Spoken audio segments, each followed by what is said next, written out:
UP के सुल्तानपुर में सरेआम मर्डर से सनसनी फैल गई। सुल्तानपुर में डॉक्टर घनश्याम तिवारी हत्याकांड के मुख्य आरोपी विजय नारायण सिंह की गोली मारकर हत्या कर दी गई। दरियापुर तिराहे पर बाइक सवार बदमाशों ने विजय नारायण सिंह को करीब से गोली मारी। पुलिस ने हत्याकांड की जांच के लिए कई टीमें बनाई हैं। आरोपियों की गिरफ्तारी के लिए लगातार दबिश दी जा रही है।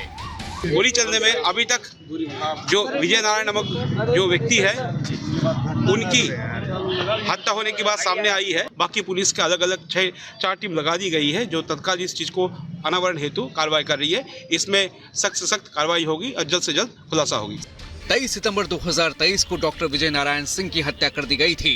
इस केस में आरोपी ने 17 दिन फरार रहने के बाद लक्ष्मणपुर चौकी में सरेंडर किया था। आरोपी विजय नारायण सिंह कुछ दिन पहले ही जमानत पर छूटा था। Bureau report, Republic Bharat.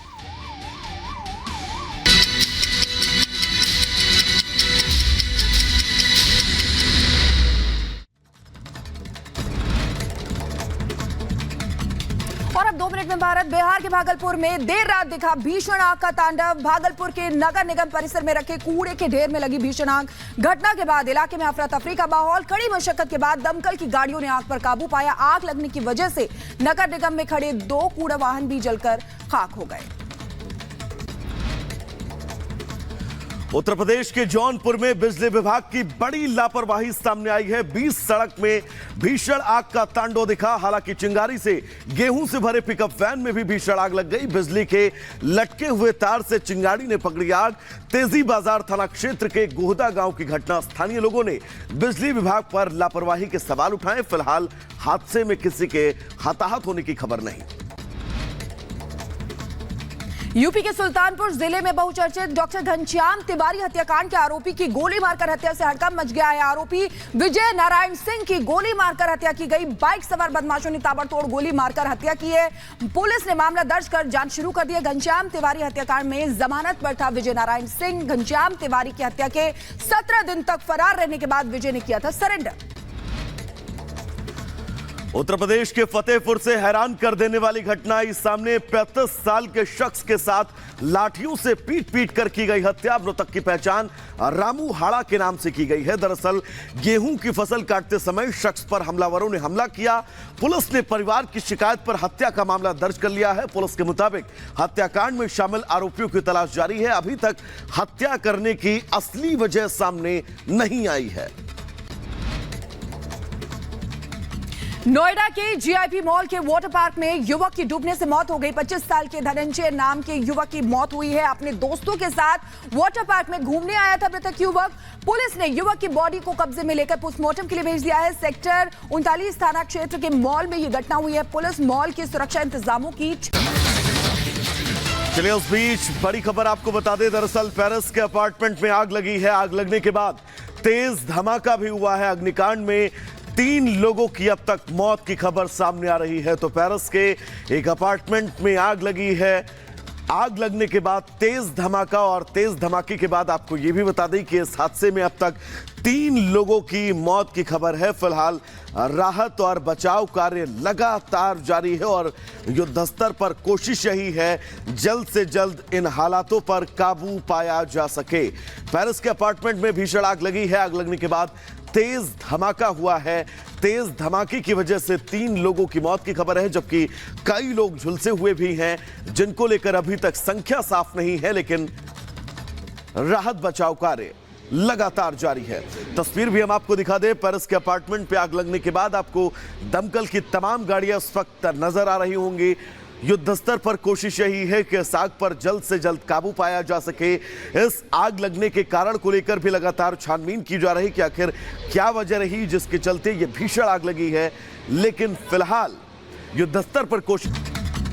नमस्कार, रिपब्लिक भारत में आपका स्वागत है। मैं हूं आपके साथ शिखा शर्मा और आज आप देख रहे हैं रिपोर्टर धमाका।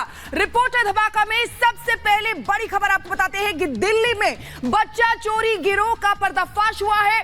7 आरोपियों को गिरफ्तार किया गया है। सीबीआई ने इन 7 आरोपियों को रिमांड पर ले लिया है और बताया जा रहा है कि अस्पताल के जो वार्ड बॉय हैं और महिलाएं हैं वो इसमें शामिल है। रिपोर्ट आपको दिखाते हैं इसी से जुड़ी।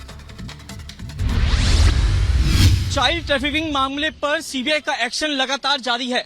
इस मामले में अब तक 7 लोगों की गिरफ्तारी हो चुकी है, जिसमें 2 महिलाएं भी शामिल हैं।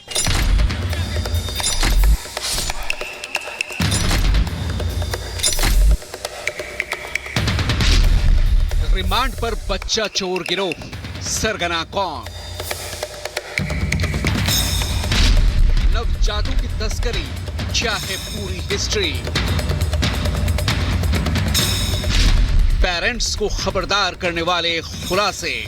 केशवपुर इलाके में घर से 2 नवजात बच्चों को रेस्क्यू किया।